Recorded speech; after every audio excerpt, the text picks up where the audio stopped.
altitude. Finally, he jabbed Israpil in the ribs again with his rifle and then leaned back against the fuselage with a shrug. As the helicopter rose out of the valley and began heading north, the village below it burned. 3. Presidential candidate John Patrick Ryan stood alone in the men's locker room of a high school gymnasium in Carbondale, Illinois. His suit coat hung from a hanger on a rolling clothes rack next to him, but he was otherwise well dressed in a burgundy tie, a lightly starched cream-colored French cuff shirt, and pressed charcoal dress pants.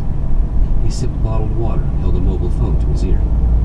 There was a gentle, almost apologetic knock on the door, and then it cracked open. A young woman wearing a microphone headset leaned in. Just behind her, Jack could see the left shoulder of his lead Secret Service agent, Andrea Bryce O'Day. Others milled around farther down the hallway that led to the school's packed gymnasium, where a raucous crowd cheered and clapped, and brassy, amplified music blared. The young woman said, "We're ready whenever you are, Mr. President." Jack smiled politely and nodded. "Be right there, Emily." Emily's head withdrew and the door shut. Jack kept the phone to his ear, listening for his son's recorded voice. "Hi, you've reached Jack Ryan Jr. You know what to do." The beep followed. Jack Sr. adopted a light and airy tone that belied his true mood. "Hey, sport. Just checking in. I talked to your mom and she said you've been busy and had to cancel your lunch date with her today. Hope everything is going okay."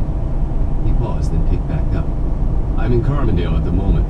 We'll be heading to Chicago later tonight. I'll be there all day and then Mom will meet me in Cleveland tomorrow night for the debate on Wednesday."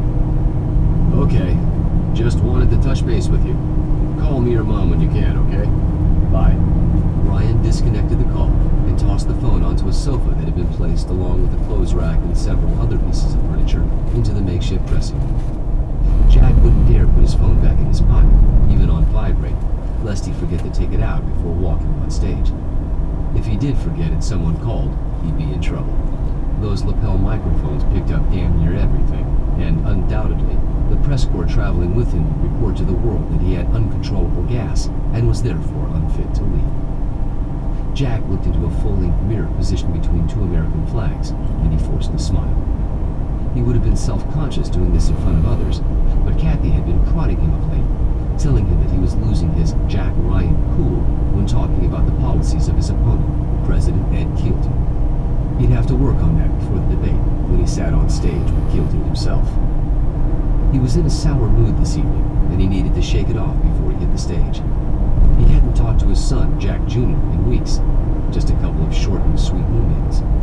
This happened from time to time. Ryan Sr. knew he wasn't exactly the easiest person to get in touch with while out on the campaign trail.